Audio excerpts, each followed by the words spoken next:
We are standing in our finished renovation in Altamont Springs, so I wanted to show you some before and after pictures. It turned out to be a really beautiful renovation. This was a really old 70s house. It came from a probate, and his mom and dad had never renovated the house, so we gutted it, we transformed it, and I want to show you some of the before and after stuff that we did. So here is a before picture. It was kind of black colors, no landscaping, these old shutters. The roof was in good shape, so what I do if there's a brown roof, I have a color scheme for brown roofs, and I have a color scheme for darker grays and blacks. So for this house, we chose balanced beige from Sherwin-Williams for the body. We chose pure white for the trim.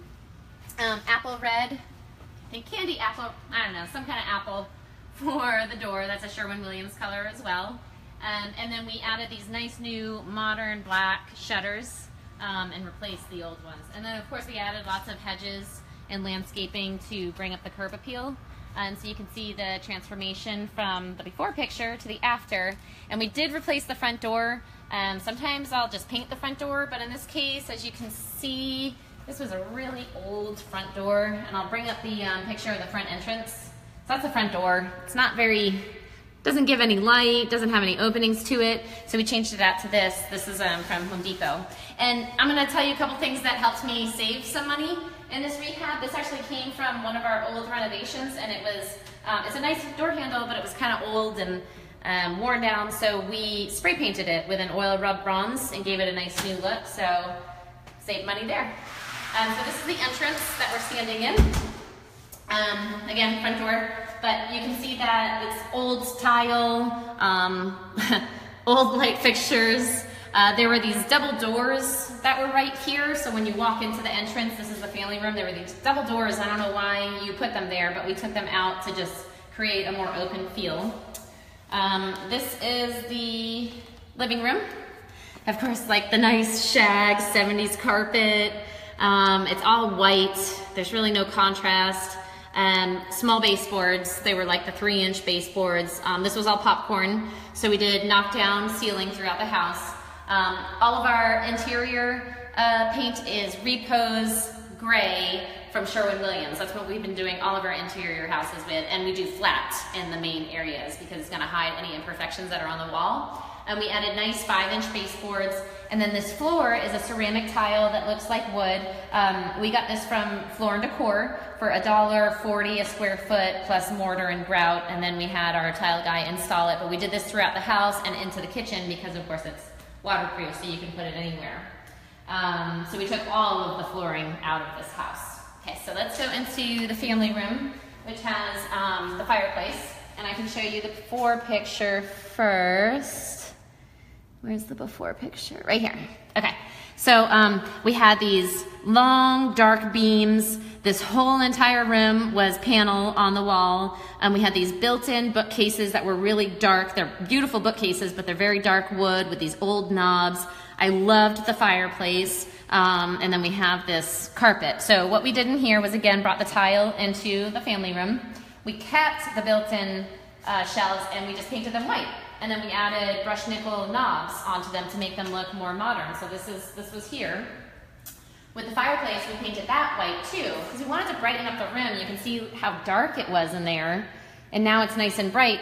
Of course, all the interior doors. I love these doors. They're these beautiful 8-panel doors. We painted them all white and then added a brushed nickel doorknob to them. Took out all the panels, so you can see that we drywalled the entire room and painted it with the Repose Gray. And then we painted the fireplace white to brighten it up, and then we did like a darker gray color for the mantle and spray painted it black inside. And then let me show you the wet bar. There's a cool little wet bar here that we actually didn't have to put a lot of money into. So, of course, we took down all the panel off the walls and drywalled it, took that mirror down, and we put a nice modern drop-down fixture. This was actually this is the original vanity. So all we did was we painted this all white and then added the brushed nickel. So we didn't have to replace this whole thing. We just needed to paint it and kind of modernize it. And then we threw some granite on there. We get all of our granite from Kroner Granite in Longwood, so this is just a level 1 St. Cecilia granite. Okay, so as I told you, this room was really, really dark. So one of the things we did to lighten it up was take those beams off the ceiling, which wasn't doing anything for the space. It just made it seem so much smaller. So we took those dark beams off, painted everything white. But what we did with the kitchen is we knocked out a wall. So now you have an open kitchen concept, and all of the light from the kitchen can now come into this room as well. So I'll show you a before picture of the kitchen. So very 70s, I love the wallpaper. This was the cabinets were in such good shape. It was crazy because they were so old, but the previous owners took such good care of the house. So we had to reconfigure the kitchen. So this wall was actually used to be right here. So if you look at the picture, this refrigerator used to be right here, and then the stove and the microwave. And this closet was a pantry that used to be right here. So to reconfigure this space, we brought the door to the closet pantry and we just brought it around here. So now the pantry's here. And because this space is a little bit tight, this used to be just a regular door. Because the space got a little bit tight with the food pantry here, we added a barn door. And this was from Home Depot for I think 250 bucks. But I love it. It's nice and modern, and now you it's not so clunky in this area. And then instead of the refrigerator being here, we brought it over to this wall, because obviously it couldn't be there anymore now that there's no wall there. So the refrigerator's there. We added some glass to the corner cabinet here. I thought it would be a nice accent.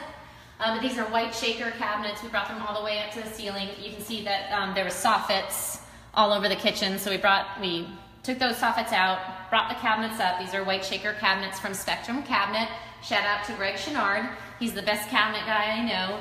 And then we added the brushed nickel knobs, put in all stainless steel appliances, and then we put in this really awesome modern day vent that comes down, and then put the microwave over here. We kind of create Greg is great at designing, so I brought him in. He has this really cool computer technology. He can plug in things, show me how it looks on a computer, and so he kind of built this little thing for me so that we had space for the microwave. Okay, so that is, again, before picture and after. And all the light fixtures we replaced to brushed nickel or oil rubbed bronze. What I like to do is I either go traditional or a little traditional or a little modern. Brushed nickel tends to be a little bit more modern. And because we were putting lots of grays, gray floors, I think this neighborhood tends to be a little bit more modern in style, so we went with more of the brushed nickel versus the oil rubbed bronze look. All right, let's go to the half bath. So there's a lot of things that we did in this house that we actually saved money on. Because when I look at things, I ask myself, okay, am I going to replace it or reface it? There's a lot of things in this house that didn't necessarily need to go. Now the half bath, everything needed to go, but it's a half bath. It was pretty inexpensive to remodel it. So here is the before picture. And then here is the after. So we replaced the vanity for, a couple $100. Everything brushed nickel. This toilet actually came from another renovation. Never throw out a good toilet. We used it on this renovation. It just didn't match with what we were doing in the other one. And then in the bathrooms, we always go with sea salt. The color is called sea salt, and it's from Sherwin-Williams. And we do more of a satin finish in the bathrooms because this is around water, so we don't want to stain the walls. But in the main areas, we do flat finish so that it doesn't show the imperfections, and we use Repose Gray from Sherwin-Williams for that. Okay, so next, where are we going next? Let's go to the pool area since we're passing by it. This was the pool area. The pool needed to be resurfaced. The pool patio was really dirty, kind of a ugly color. There's obviously lack of landscaping. I'm not even sure what that is. It was some kind of a weed or bush or something, whatever you want to call it. So we painted the pool deck, and this was all carpeted. It was this ugly blue carpet, so we took all the carpet out, we resurfaced the concrete, then we painted it a nice tan color to go with the house. We resurfaced the pool, and then we added some these plant beds were already here, but we took out the weeds and all the junk, and replaced them with some nice tropical plants and some white rock. So that's the before, and that's the after. Oh, and then well, I don't have a before picture of the fence back there, but it's actually a block wall. And it was in really bad shape. It was all different colors, and I hated that when you walked into the front and you were looking out to this beautiful yard that you saw this ugly block wall. So we just ended up painting the block the same color as the house. So now you get a nice look out there. And that was relatively inexpensive. Okay, so next we're gonna go to the standard bathroom. This is the before. Okay, there was actually, there was a lot of things that we saved from the bathrooms. I told you that all of these cabinets were in really good shape. They were just old looking, and then they had these old like knobs to them. So what we did was we kept all of the cabinets and we just painted them white. And we replaced those ugly old knobs with some brushed nickel, and then put some granite on top of the vanity. So this is actually the original vanity, just painted white. And then this is actually the original tile. This is in. It was in the 70s and it's in now. It's crazy how things come back. But it was this vanilla color. And so all we did was we had Jose from Bath & Reglaze come in, and he glazed the tile to make it white and shiny and new. And he did the same thing in the bathtub, because that was also like a vanilla colored tile. But the tile was in really good shape, so I didn't want to rip it all out, so he just glazed it. So we saved thousands and thousands and thousands of dollars by not replacing the vanity, not replacing the flooring, everything else we had to replace, countertops and light fixtures. So next is the master bathroom. This was the master bathroom. It was carpeted. I hate carpet in bathrooms. There's no place for carpet in bathrooms. It shouldn't be there. So we obviously ripped that out. But there was these like crazy light fixtures, lots of wallpaper. But again, this vanity was in really good shape. And this was the original vanity, probably from the 70s, but it was dark and old looking, and it had these old knobs. So what we did is we painted it white and added brushed nickel. So there's the new look.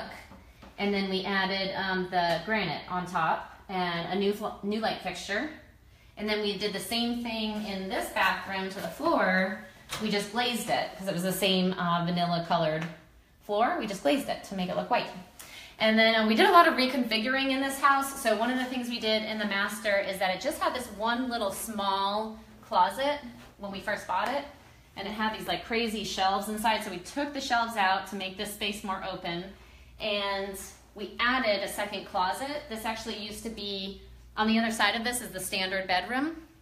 So this used to be the standard bedroom's closet. We just closed it in and put the door on this side. So now you have a his and hers closet. And then in the standard bedroom, we added a new closet. So there you have it. So now you have more appeal to the master because it has a his and hers. It just didn't have a lot of closet space then. And then another way that we save money on this renovation is you can see that the windows are the original windows. They're old, but they're in good shape. We had them cleaned up. Joy from Koala Cleaning always does amazing things with our glass. You could walk through that thing. But what we did was, instead of replacing all of these windows, which would have cost us like $8,000, we had someone come in and just replace all the parts to the windows, like the balance rods, so that they function correctly, that they go up and down smoothly. It's going to pass the appraisal, and you know, it's great because we saved almost $7,000 on that. So sometimes I replace the windows and sometimes I don't, but in this case, we just didn't have it in the budget. We just fully renovated this house and didn't feel the need to replace the windows, especially because when we looked at all the neighbors, they didn't have, some of them didn't have updated windows also. So, am I missing anything? I think that's it. Yeah.